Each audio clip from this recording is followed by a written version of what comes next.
mengangkat konektif, iaitu sebahagian daripada peribadilah. Okey. Dan untuk mengetahuan tuan-tuan, okey, ada soalan sebelum ni? Tak ada sebab saya tengok Dr. Azlina Kiram dia ramai yang mencelah, jadi saya benarkan juga kalau dia nak mencelah. Dr. Azlina Kiram pun ada kat sini, saya tengok. Okey, tuan-tuan dan puan-puan, itu dari segi konektif. Jadi sebab itulah untuk mengetahui tuan-tuan dan puan-puan, dalam bidang pendidikan dan bidang perguruan pada hari ini, kita meletakkan kesenian itu sebagai salah satu elemen untuk pedagogi, kerana kita percaya seni ini, tuan-tuan dan puan-puan, dia mampu untuk mengangkat, mencantikkan konektif seseorang pelajar. Sebab itu kita mengangkat seni ini, kita implement seni ini dalam pedagogi. Jadi kalau dalam bidang pendidikan dan perguruan, saya bercakap daripada Institut Pendidikan Guru sendiri, di mana kami melatih pelajar-pelajar degree untuk bidang perguruan, dan insyaAllah mulai Jun 2021 akan ada pelajar-pelajar master pula untuk bidang perguruan. Maka kami telah meletakkan seni ini sebagai salah satu elemen untuk pedagogi. Wujudlah subjek kursus, dipanggil kursus seni dalam pendidikan, baik untuk matematik, baik untuk RBT, baik untuk sains, kerana kita percaya seni ini merupakan salah satu elemen yang dapat mengangkat, dapat membuka visualisasi mental. Apa maksud visualisasi mental? Saya nak terangkan sikit lah, takut nanti orang kata apa lah dia ni duk cakap visualisasi mental. Tapi visualisasi mental ni macam ni lah, tuan-tuan dan perempuan. Kalau matematik kan, okey, saya ambil biologi lah. Okey, dalam biologi kita kita belajar tentang akar, tapi kita tak dapat melihat tentang akar. Akar kita dapat lihat lah, salur darah lah katakan. Pelajar belajar secara teori sahaja, tapi mereka tidak dapat visualkan benda ni. Tapi dengan adanya seni, contohnya arts, seni visual, contohnya ada seni visual, dengan adanya seni visual, maka pelajar-pelajar dapat memvisualkan mental block mereka sebelum ni, mereka dapat visualkan benda ni. Jadi inilah pentingnya seni, tuan-tuan dan puan-puan. Jadi macam orang yang macam saya terlibatlah seni, tapi ada orang yang tak terlibat seni, dia duduk seni ni. Tak, seni ni luas sebenarnya. Seni ni sangat universal, dan seni ni sangat istimewa, kerana keindahan seni inilah akhirnya dapat mengangkat peribadi kita. Peribadi kita dari segi apa? Dari segi konektif, dari segi emosi, dari segi fizikal. Jadi saya baru cerita satu baru iaitu konektif. Okey. Tadi saya dah cakap pasal Team M-PISA, kemudian saya cakap pasal STEAM. Saya bercakap juga tentang STEAM, bagaimana implementasi seni, arts, elemen seni di dalam pendidikan sains, matematik, teknologi dan juga engineering.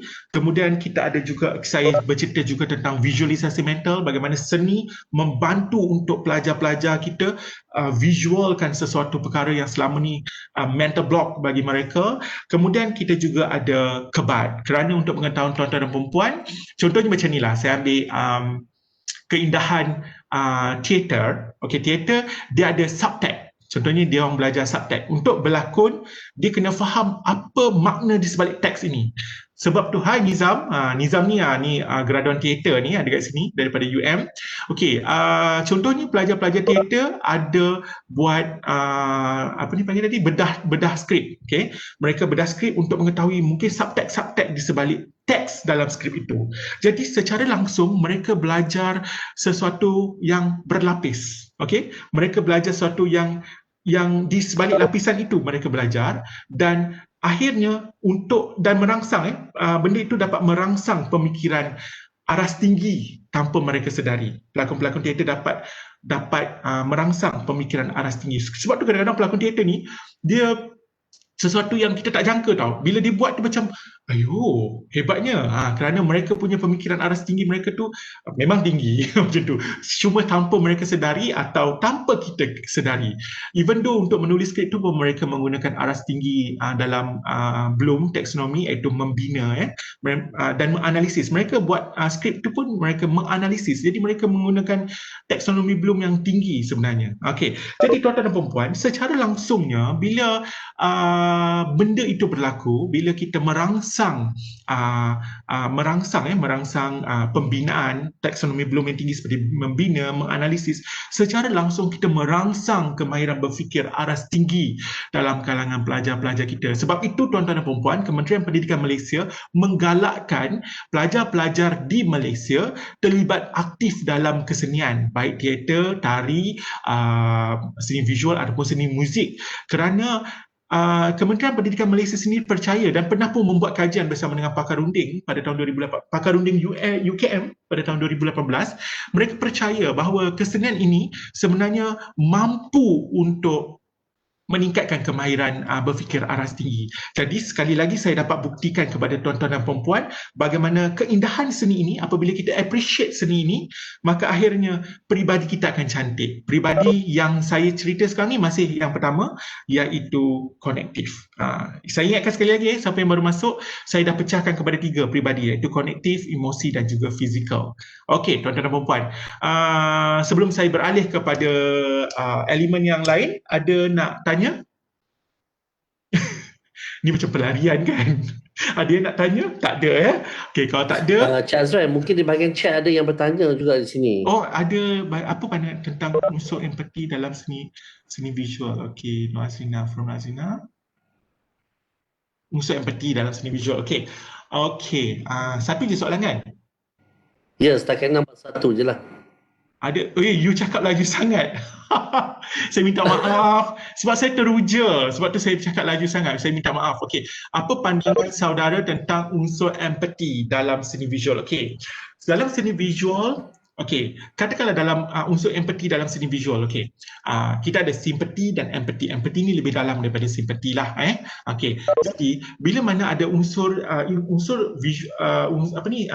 unsur ataupun elemen empati dalam seni visual ini, sebenarnya dia dapat untuk membina emosi pelajar-pelajar. Tadi saya belum cerita pasal emosi sebenarnya, saya bahasa bercerita tentang konektif. Jadi secara langsung daripada soalan, saya rasa ini mungkin Dr. Nur Azrina, saya rasa Nur Azrina kira.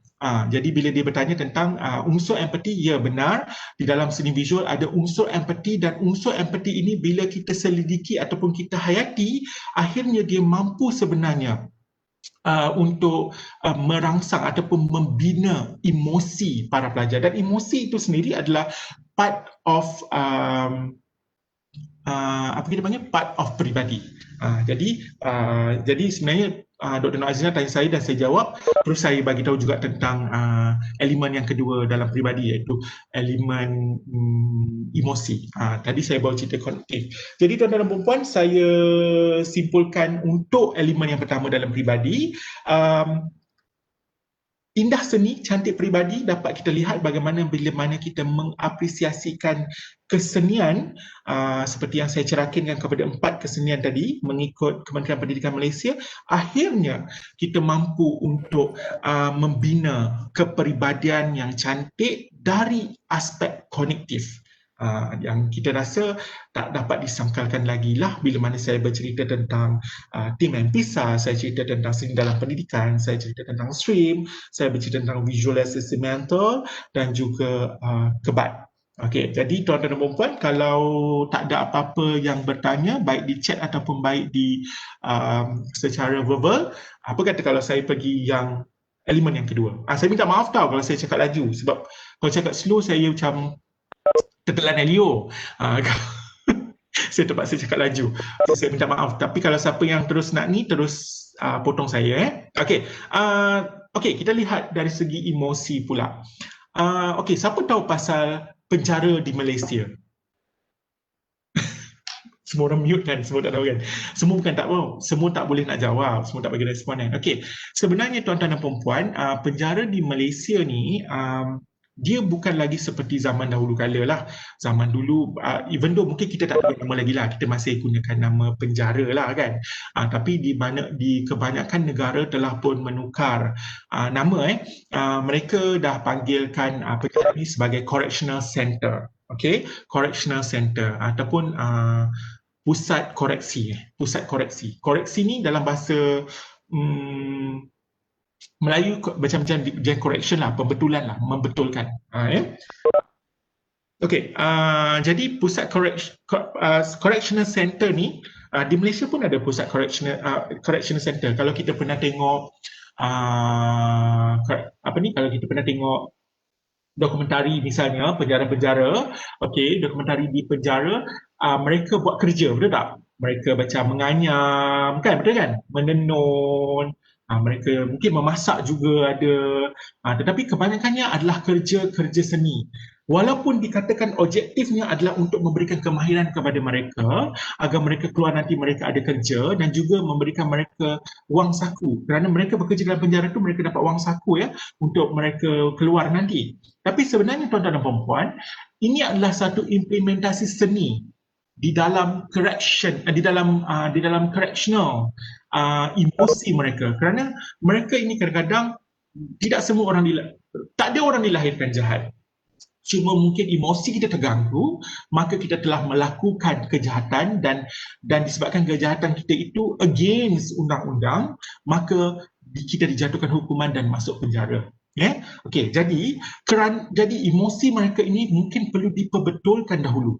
Okay, maka correctional center telah pun menggunakan seni, macam contohnya mereka belajar canting batik, mereka belajar tenun, itu adalah satu-satu terapi kepada mereka dalam masa terapi emosi kepada mereka, dan dalam masa sama terapi itu juga sebenarnya tuan-tuan dan puan adalah untuk memberikan correctional kepada emosi mereka. Jadi kita dapat lihat kat situlah bila mana ada correctional implementation of correctional di dalam mereka, di dalam kehidupan mereka di penjara, maka dan menggunakan seni visual, kebanyakan seni visual. Cuma kalau saya tak silap, baru-baru ni saya ada tengok Facebook seorang pegawai penjara, dia orang pergi ke penjara Seri Melaka, tak silap, dia orang buat teater tau. Even though dekat Melaka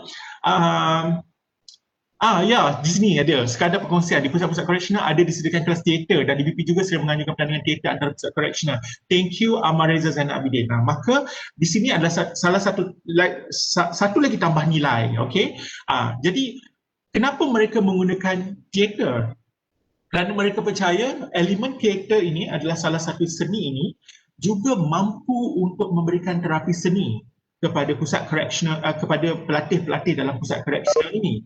Jadi, dalam masa sama, bila mana mereka memberikan terapi kesenian, terapi emosi kepada pelatih-pelatih ataupun pesalah-pesalah ini, akhirnya mereka ini dapat membentuk peribadi mereka sendiri.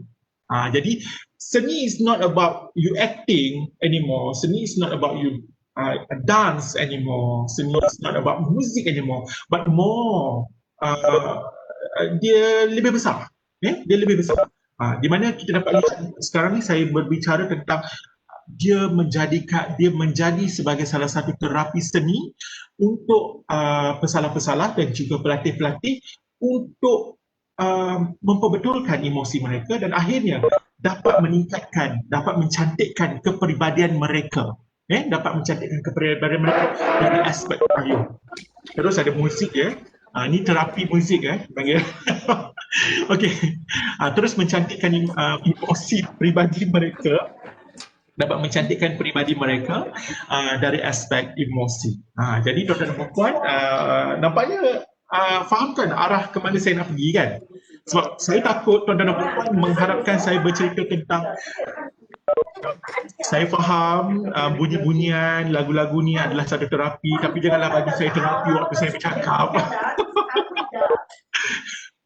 Janganlah bagi saya terapi. Sian kat saya. Siapa ya? Siapa ya? Tan Tek Lung. Boleh tak Tan Tek Lung? Jangan bagi terapi kat saya.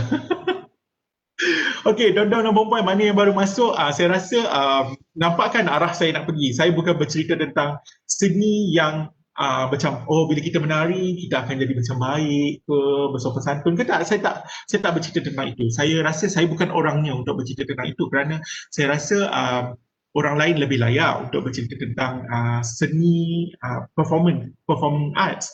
Tapi saya bercerita tentang kesenian itu yang mampu untuk mengubah peribadi kita. Peribadi yang bagaimana tertakluk kepada definisi yang saya bagi tadi lah, fizikal, emosi dan juga kognitif. Jadi saya pergi ke arah yang lebih akademik lah, bukan yang sebelum ini akademik, maksudnya saya pergi yang lebih menjurus kepada saya sebagai seorang pensyarah dalam bidang pendidikan, keguruan. Jadi saya bercakap tentang dari kacamata saya, macam tu. Okay, so tuan-tuan dan puan-puan, walaupun akan ada kata, saya faham kerana saya pernah berbincang dengan rakan-rakan sebelum ini tentang correctional center, dan saya bercerita tentang teater dalam sebelum ni. Saya hanya bercakap tentang ni lah, tentang seni visual, tentang correctional center. Jadi di dalam correctional center, jadi mereka kata apalah sangat seni ini mampu untuk mengubah mereka. Tetapi jawapan saya senang sahaja. Stick and carrot. Kalau kita asuh seekor arnab misalnya, seekor arnab di dalam untuk persembahan. Kalau kita asyik bagi dia stick ni rota lah, kita duk rota dia, the end dia akan rasa lebih terbeban dan akhirnya dia akan melawan.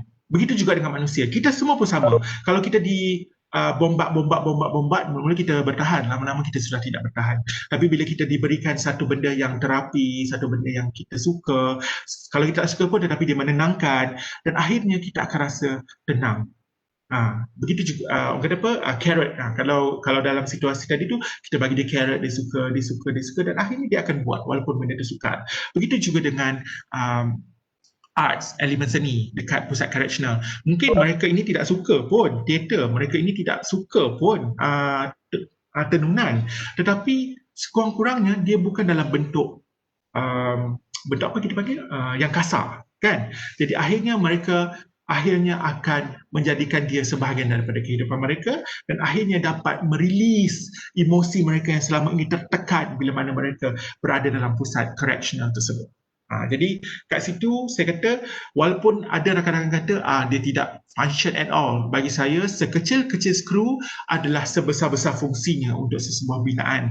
Jadi begitu juga dengan seni, walaupun ada yang katakan seni itu tidak berguna, tetapi percayalah sekecil-kecil skru adalah sebesar-besar kegunaannya kepada sebuah binaan. Begitu juga dengan seni, sekecil-kecil fungsi, sebesar-besar manfaatnya untuk terapi emosi kepada orang yang di dalam pusat correctional. Okey, kalau tak percaya, masuklah pusat correctional. What I mean is, bukan anda perlu masuk jadi sebagai pelatih, tetapi mungkin anda boleh menjadi sukarelawan untuk bersama-sama dengan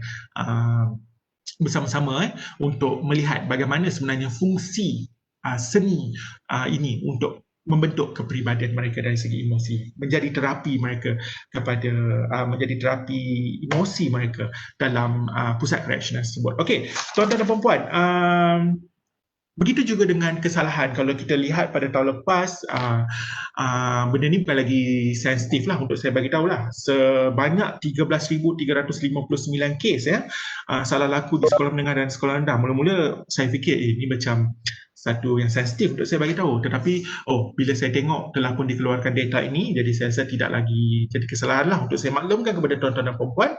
13,359 kes salah laku. Tapi tuan-tuan dan puan-puan, untuk pengetahuan tuan-tuan dan puan-puan, di sekolah sekarang ni sudah tidak lagi membenarkan guru-guru disiplin untuk merotan pelajar-pelajar. Kenapa guru-guru disiplin tidak dibenarkan untuk merotan pelajar-pelajar? Kenapa perlu pelajar-pelajar ini diberikan terapi dalam bentuk walaupun guru kaunseling tidak menggunakan muzik mungkin, tidak menggunakan teater mungkin, kecuali di sekolah bimbingan Jalinan Kasih mereka menggunakan teater untuk anak-anak di sana, tetapi sekurang-kurangnya untuk pengetahuan tuan-tuan dan perempuan, seni terapi yang digunakan oleh guru-guru kaunseling ini sebenarnya tuan-tuan dan perempuan adalah satu bentuk correctional kepada pelajar-pelajar kita yang terlibat dengan salah laku. Jadi kenapa kita tidak menghukum mereka? Kenapa kita tidak melakukan seperti hukuman zaman kita kecil dulu? Kan? Kita kena rotan, kita kena berdiri. Tipu saya tak pernah kena rotan, tipu saya tak pernah kena berdiri. Bahasa dekat zaman sekolah dulu. Kan? Sebab saya kuat bercakap. Jadi cikgu suka denda saya. Tetapi saya tidak suka dan saya buat lagi. Tetapi pelajar sekarang, mereka mereka tidak dibenarkan, Kementerian Pendidikan Malaysia tidak membenarkan untuk mereka dirotan ataupun tidak membenarkan fizikal punya denda lah ke atas mereka. Tapi kita bagi terapi kepada mereka. Begitu juga dengan beberapa institut pengajian tinggi, macam bila ada salah laku, mereka maafkan saya terus nak baca ni saya baca satu ni. Saya menggunakan teater dalam perkhidmatan bimbingan dalam kaunseling di sekolah menengah. Cikgu Steven Chan, untuk mengetahui tuan-tuan dan perempuan, Cikgu Steven Chan ni selalu menang di peringkat kebangsaan, teater dan juga short film, di mana beliau sendiri mengakui sebagai guru kaunseling. Beliau sebenarnya guru kaunseling kalau saya tak silap, Cikgu Steven Chan adalah pengurusi kaunseling, guru-guru kaunseling di Melaka. Beliau sendiri mengaku kat sini, saya menggunakan teater dalam perkhidmatan bimbingan kaunseling di sekolah menengah. Jadi saya tidak bercakap menggunakan tacit knowledge saya, tetapi memang ini ada satu pembuktian. Dan even though guru-guru kaunseling sendiri mengaku menggunakan teater di dalam perkhidmatan kaunseling mereka. Kenapa tuan-tuan dan perempuan? Kerana mereka percaya, kerana teater itu adalah salah satu bidang seni. Bidang seni itu adalah satu benda yang indah. Okey, dan peribadi itu dapat dicantikkan melalui penggunaan dan pengimplementasian seni ini. Contohnya macam pelajar-pelajar bermasalah, kita hantar kepada unit bimbingan dan kaunseling untuk mendapatkan kaunseling. Akhirnya guru-guru di sana pula, kaunselor menggunakan seni sebagai terapi kepada mereka, dan akhirnya pelajar-pelajar ini dapat mencantikkan kepribadian mereka. Kepribadian yang dari segi mana? Mungkin dari segi emosi, dapat meriliskan balik tekanan emosi mereka, dan juga dalam masa sama bila mana emosi kita dapat dikurangkan tekanan, akhirnya mereka dapat lebih fokus kepada pelajaran dan konektif mereka dapat ditingkatkan. Jadi percaya atau tidak, memang betul indah seni, cantik peribadi. Tetapi saya tidak bercakap tentang persembahan, tapi saya bercakap tentang dalam elemen pendidikan. Dia lebih sesuai dari kacamata saya lah. Okey, jadi ada apa-apa soalan tak sebelum ini, sebelum saya beralih kepada elemen yang terakhir? Kerana elemen yang terakhir ni sebenarnya dia tak banyak sangat nak dibincangkan. Kemudian saya akan kupas dan buat wrap up sahaja. Jadi ada apa-apa nak tanya? Cik Azrai, saya ada daripada Facebook Live, daripada Cik Fir, dia mengatakan soalannya, apa pandangan Abang Azrai seni dalam pembangunan diri seorang pelajar, misalnya untuk golongan pelajar yang kurang dalam akademik? Maksudnya, apa pandangan Abang Azrai seni dalam pembangunan diri seorang pelajar? Okey. Kita kena tahu Howard Gardner telah pun katakan, Howard Gardner telah katakan bahawa setiap manusia ada kecerdasan yang pelbagai. Kita tidak boleh ukur semua manusia akan bijak, semua manusia akan berada setanding. Kerana tuan-tuan dan perempuan, satu je saya nak buat macam ni. Ini adalah gunung. Katakanlah ini gunung. Okeylah, ini gunung. Gunung ini puncaknya tirus. Puncaknya tirus. Hanya sedikit sahaja orang yang boleh berada di atas ini. Begitulah kita andaikan kejayaan akademik. Tak semua orang boleh berada di atas ini. Clear analogi ini? Jadi, Howard Gardner pun kata, manusia ini berbeza kecerdasannya. Jadi, ada orang yang bila kita mengajar secara direct, dia boleh faham. Dia terus faham. Kerana dia mempunyai kecerdasan yang mungkin ke arah akademik. Mungkin juga dia kecerdasan linguistik. Maksudnya cikgu cakap, dia boleh terus dapat. Tetapi ada setengah, dia visual, kecerdasan visual. Kecerdasan visual apa? Kecerdasan Bukan kinestetik. Kinestetik adalah pergerakan. Contohnya cikgu nak ajar tentang sains lah, katakan tentang pergerakan bulan, peredaran bulan dan matahari. Jadi kalau cikgu cerita bulan mengelilingi matahari ni bla bla bla, dia tak faham. Dan cikgu pun buat seni, mengimplementasikan seni. Kerana pergerakan macam teater kan, bergerak, cikgu pun buat bergerak, siapa keliling siapa, dan akhirnya dia mula faham. Okey. Itu satu. Yang keduanya, kalau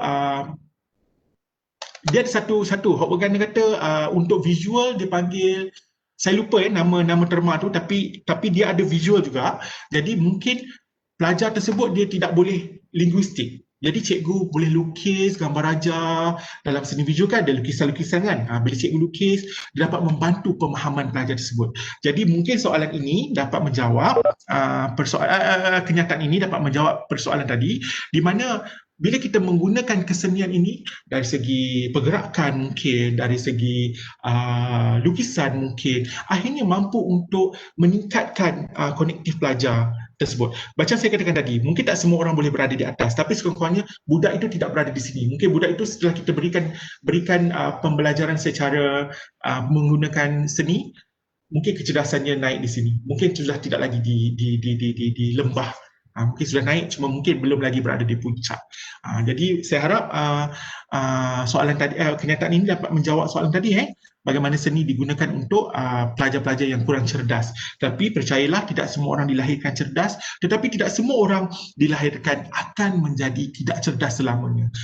Itu adalah pilihan kita, tetapi kita perlu bijak melihat apakah teknik yang, bukan cikgu lah, cikgu perlu bijak untuk melihat teknik apa yang sepatutnya untuk diajar kepada pelajar tersebut. Sebab tu Howard Gardner muncul dengan kecerdasan pelbagai. Okey, saya baca kat sini juga, Steven Chan, ada juga guru bimbingan dan kaunseling menggunakan terapi seni, art terapi muzik dan sebagainya untuk membantu klien. Terima kasih Cikgu Chan. Nampaknya kalau kita buat orang kata apa,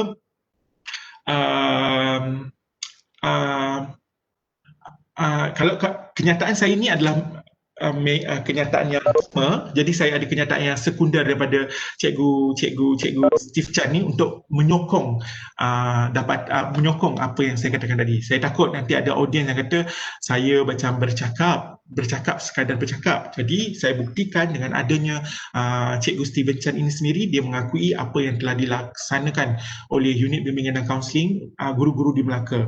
Jadi apa dia panggil benda ni? Dia try, okey, saya lupa, abaikan. Okey, dia macam maksudnya dia nak mengakui saya lah, macam tu kan. Okey, okey, terima kasih Cikgu Steven Chan sentiasa menyokong saya. Okey, ada lagi tanya, apa pendapat Azrai isu seni dan agama? Setengah orang kata setengah seni bercanggah dengan adab dan agama. Okey. Dia lari daripada saya ni. Saya bukanlah orang yang cakap tentang agama. Senang sahaja. Macam ni lah. Okey, saya ada Nizam Yamin dekat sini, salah seorang aktivis seni untuk mengenal tuan-tuan perempuan. Kalau tuan-tuan perempuan, dia buka pula tu dia punya ni, dia dalam kereta, Muhammad Nizam bin Muhammad Yassinau. Okey, untuk tuan-tuan perempuan, Nizam adalah graduan teater dan Nizam, saya pernah bekerja dengan Nizam dekat Istana Budaya Nizam. Masa tu Nizam dah hebat dah nama dia. Nizam sendiri adalah dia graduan seni, tetapi Nizam sendiri adalah orang yang sentiasa mengingatkan kami tentang solat, tentang adab. Boleh je sebenarnya, tak perlu kita berpegang tangan kan. Kalau nak berpegang, kita boleh je pakai glove ke apa kan. Jadi saya rasa sebenarnya tidak pernah bercanggah dengan adab dan agama, namun ia menjadi ini dah jadi satu judgemental kepada orang. Seni je tak solat, seni je langgar adab, seni je tidak hormat agama. Ini sebenarnya judgemental sahaja. Okey, Nizam, ada apa nak tambah? Okey, Assalamualaikum. Hai everybody.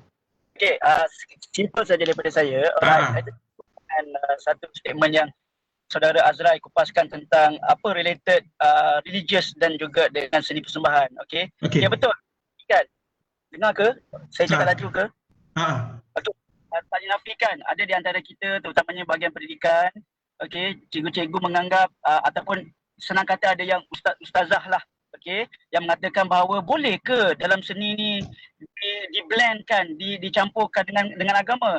Sebenarnya banyak orang tanpa sedar, kita banyak je skrip-skrip yang berbentuk Islamik. Okey, contohnya kita ada juga pengkarya bernama Datuk Densman.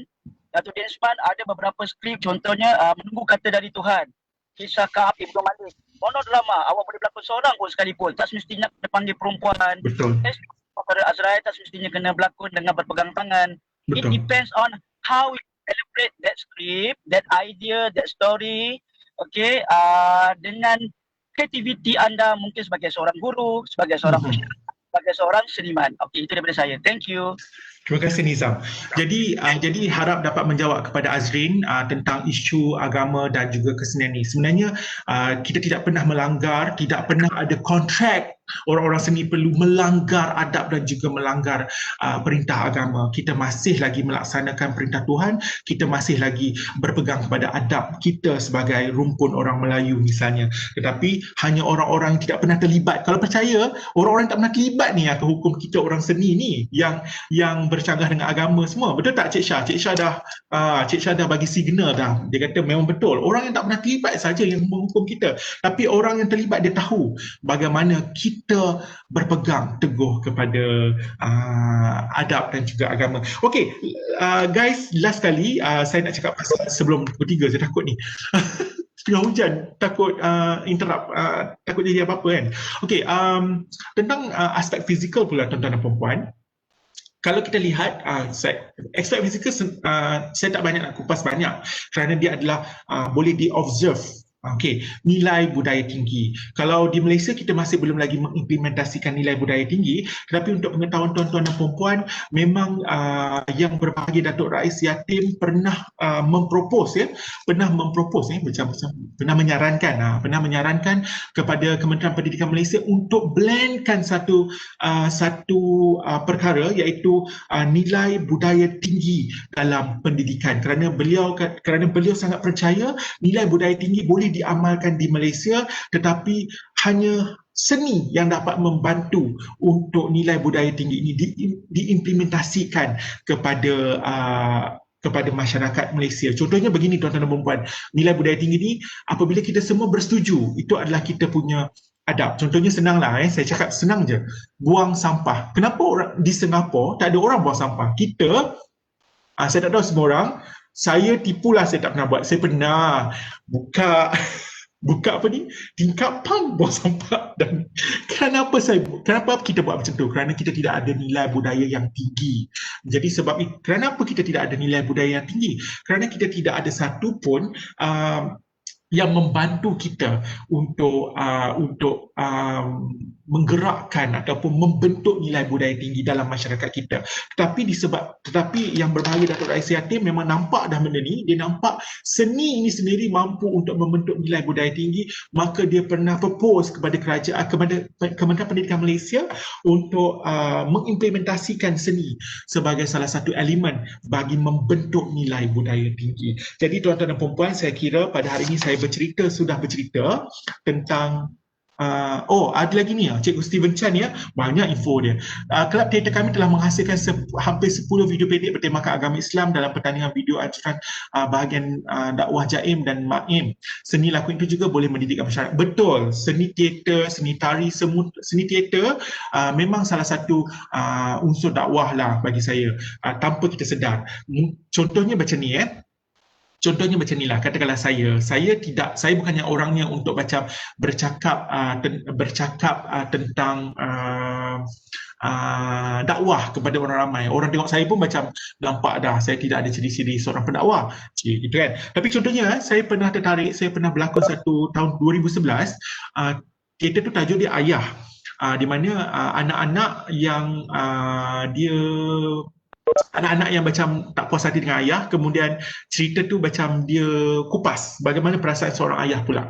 Dan kemudian saya restage pada tahun lepas bersama dengan pelajar-pelajar saya, dan pelajar-pelajar saya ada yang, even though pada tahun 2011 tu ada kawan-kawan yang WhatsApp saya. Okay, antara WhatsApp yang sampai sekarang saya terkesan, tahun 2011 sekarang tahun 2020. Azrai, first thing yang I buat lepas I tengok you adalah I telefon bapa I sedar apa yang I buat selama ni adalah salah kepada bapa I. itu adalah sejenis dakwah juga sebenarnya, sebuah bentuk dakwah juga tanpa kita sedar, di mana kita dapat merapatkan hubungan anak dengan ayahnya, kan, walaupun tanpa kita sedar. Sebenarnya kita tidak pun orang kata apa, benarlah kata Hamka, sentuhlah jiwa manusia dengan jiwa kita. Jadi untuk berlakon, untuk kita mempersembahkan seni, kita perlu ikhlas. Bukan nak popular ke nak apa ke, tak ada. Kita mempersembahkan dengan kita punya hati, dan akhirnya hati kita yang akan menyentuh hati orang-orang lain yang melihat dan menonton kita. Touch the other heart from our heart. Gitu kan. Jadi tuan-tuan dan puan-puan, seperti yang telah saya ceritakan tadi, insya-Allah saya harap dapat juga Nur Ain, pensyarah saya selalu kata seni mengajar kita tentang nilai dan pengajaran dalam pendidikan.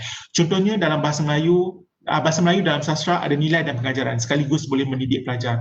Benar Ain, sebab itulah sains dan matematik juga sekarang ni mengimplementasikan seni di dalam pedagoginya. Sebab itulah wujudnya STEAM, Science, Teknologi, Engineering, Arts and Mathematics. Kerana kita percaya arts ini ada nilainya, arts ini terlalu agung, dan sebab itu kita mengintegrasikan arts dalam pendidikan sains dan matematik. Tuan-tuan dan puan-puan, walaupun saya bukan orang berlatar belakangkan kesenian, tetapi percayalah saya sangat mengagumi kesenian bila saya involve dalam seni ini, dan saya merasakan kesenian ini dapat banyak impact kepada saya. Knowing me, Cik Huzasyah kenal saya adalah seorang, bahasa saya zaman study dulu, saya seorang yang pengoih, kata orang utara. Sikit-sikit nak marah. Tetapi saya tak kata saya boleh buang semua tu lah sekali mata. Tetapi kesenian ini telah mengajar saya. Contohnya bila saya terlibat aktif dalam teater, apa Cik nak cakap ke betul ke? Pengoih. Pengoih kan Cik Syah. Okay. Lepas tu tuan-tuan dan puan-puan, bila saya belajar teater, saya mula berlakon teater, saya rasakan teater ini dia macam, it's not fake, tapi teater ni macam ni tau. Teater ni kita berlakon, kita jadi orang lain. Jadi kita lindung diri kita. Jadi macam tu juga. Kalau saya nak marah pun macam, tak apalah, kita berlakon, buat tak marah. Jadi saya rasa dia memang akhirnya nampak peribadi saya macam cantik je. Walaupun kan pada asalnya dia pengoih, orang kata kan. Jadi saya kata itu salah satunya pengalaman peribadi saya. Sebab itulah saya mengambil pendekatan bila mana Cik Syah bersama dengan Pusat Kebudayaan dan Kesenian Sultan Salahuddin Abdul Aziz Shah Universiti Putra Malaysia melalui Cik KD menghubungi saya untuk saya join program ni. Saya macam rasa kerdil kerana saya bukan orangnya untuk bercakap tentang kesenian. Dan akhirnya saya propose, sebenarnya untuk pengantin dan perempuan, saya propose satu tajuk, seni dari kacamata graduan biologi. Cik Syah terus reject ya. Lepas tu akhirnya saya kata tak apalah, saya bercerita tentang saya dapat tajuk ni daripada Dr. Nur Azina Kiram, dan akhirnya Cik Syah setuju tajuk ni, dan tapi akhirnya saya kupas. Saya kata saya tak nak kupas dari segi performing arts kerana saya bukan orangnya, tapi saya kupas melalui keterlibatan saya, pengalaman saya, dan juga latar belakang saya sebagai pensyarah dalam bidang pendidikan. Itu yang saya, melalui refleksi yang saya lakukan ke atas apa yang telah saya laksanakan dalam bidang seni. Jadi akhirnya saya simpulkan bahawa sememangnya seni itu dapat membentuk peribadi kita. Percayalah. Macam saya katakan tadi, peribadi yang bagaimana? Emosi, fizikal dan juga kognitif. Okey, jadi terima kasih kepada Universiti Putra Malaysia, terutamanya terima kasih kepada Pusat Kebudayaan dan Kesenian Sultan Salahuddin Abdul Aziz Shah Universiti Putra Malaysia. Lama tak sebut nama ni dengan laju kerana menjemput saya, mempersilakan saya, dan minta maaf kerana mungkin kehadiran saya partisipan turun.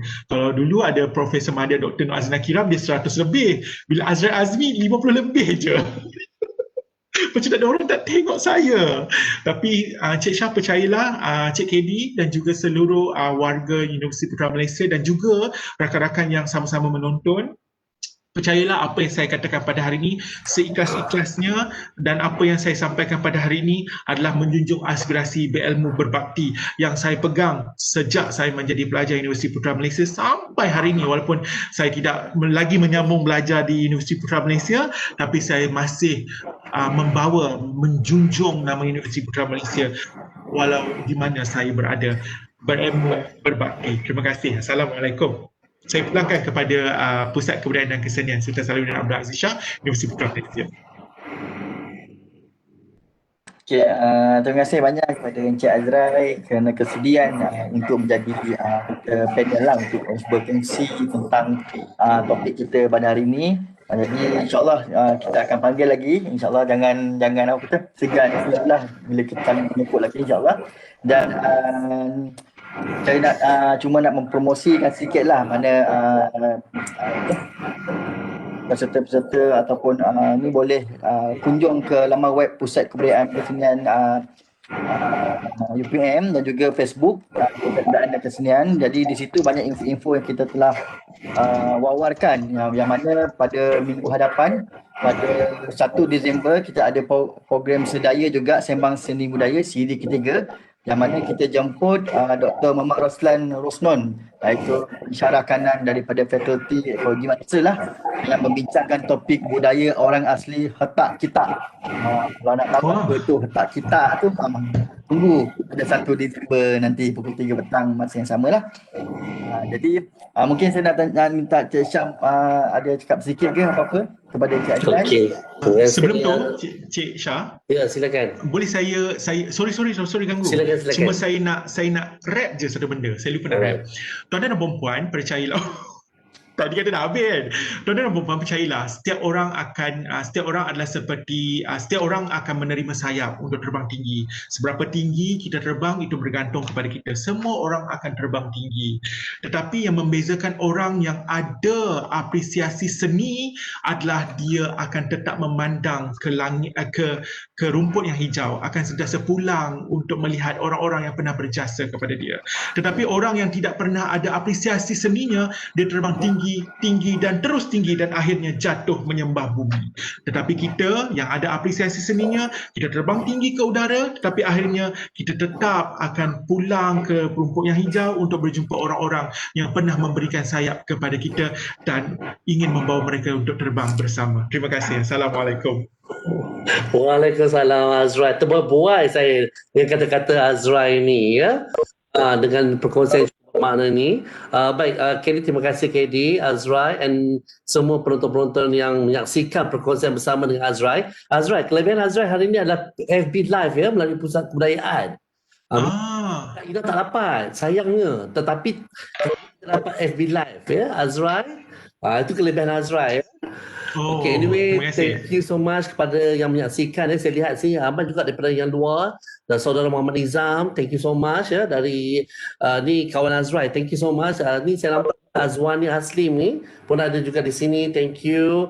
Ada juga Abang juga pesyarah-pesyarah di sini yang saya lihat ya, yang menyaksikan sesi perkongsian yang cukup bermakna ini dan very padu ya. Saya memang suka sebab Azrai memang dia suka bermain dengan kata-kata yang sebenarnya dengan kata-kata itulah akan dapat memberikan satu input yang cukup bermakna yang boleh kita fahami, sama ada daripada ranting dia ke, daun dia ke, atau sampai ke akar dia pun sekali kita boleh tahu ya. Jadi alhamdulillah, bersyukur kepada Allah dengan apa yang kita sampaikan itu diharapkan dapat memberi manfaat kepada kita semua.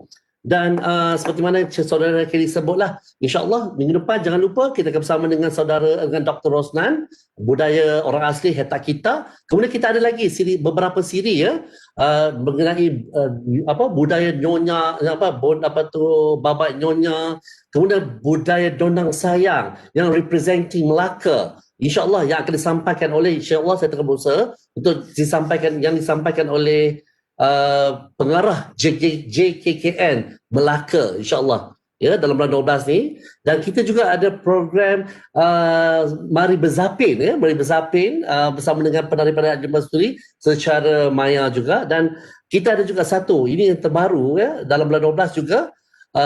KD apa KD yang satu ya, pantun ni pantun, yes. Santai pantun, alamak lupa. Santai pantun ya. Santai pantun lagi apa, tapi ilmu pantun ya, kita akan bersama dengan pemantun-pemantun universiti yang dikalakan staff dan juga staff dan juga pelajar-pelajar UPM untuk bedah pantun itu sendiri. Ya. Jadi banyaklah aktiviti-aktiviti yang insyaAllah yang kita jalankan bersama dengan Pusat Kebudayaan dan Kesenian Sultan Salahuddin Abdul Aziz Shah UPM. Ya, okey. Jadi saya serahkan semula lah kepada saudara untuk penutup.